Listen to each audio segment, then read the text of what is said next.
Namo Adida. Thanks so much for joining me for our daily practice check-in. Listen, listen, listen. This wonderful sound calls us back to our true home.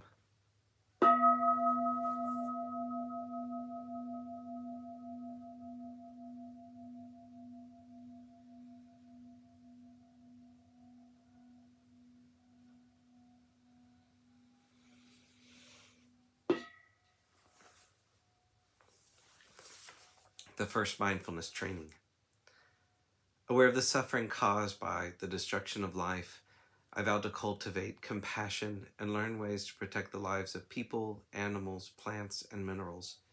I'm determined not to kill, not to let others kill, and not to condone any act of killing in the world, in my thinking, or in my way of life.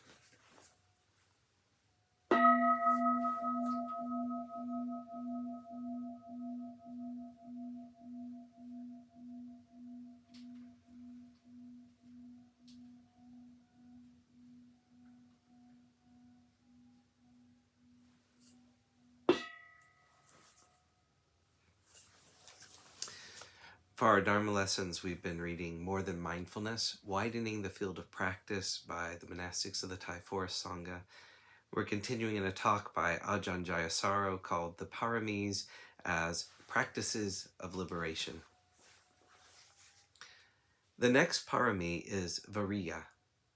This word is derived from Vira, meaning hero, and refers to heroic effort.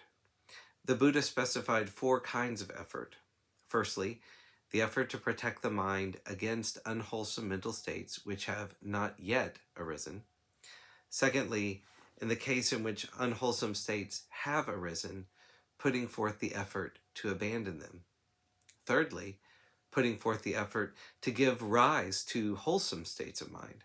And fourthly, putting forth the effort to care for, nurture, and bring to maturity those that have already arisen. These 4 kinds of effort are essential in every area of formal practice and in daily life.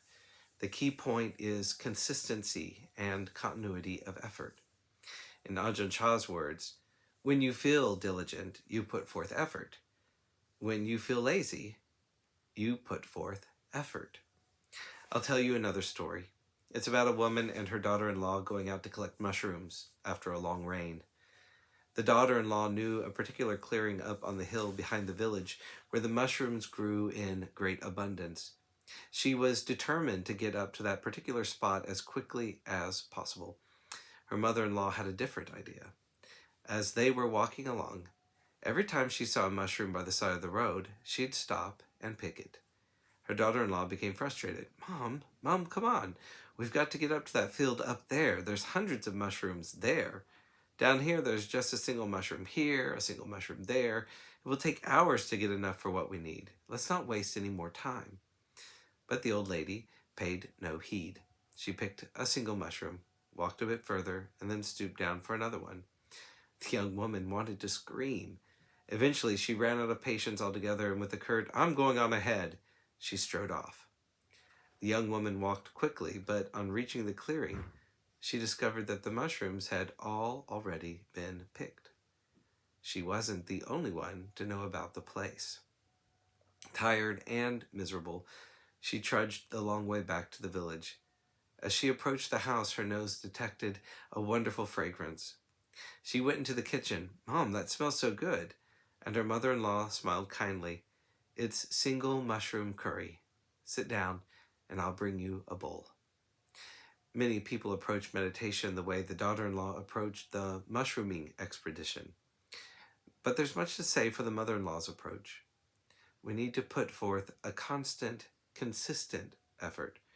It may seem rather modest at times, but it steadily accumulates and bears real results. Alternating spectacular effort with periods of rest and relaxation is like trying to rub 2 sticks together to create fire, but putting the sticks down whenever you feel tired.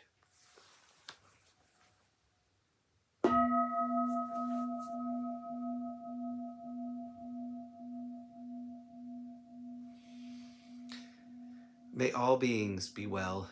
May all beings be happy. May all beings be peaceful. Namo Adida Phat. Thanks so much for joining me today.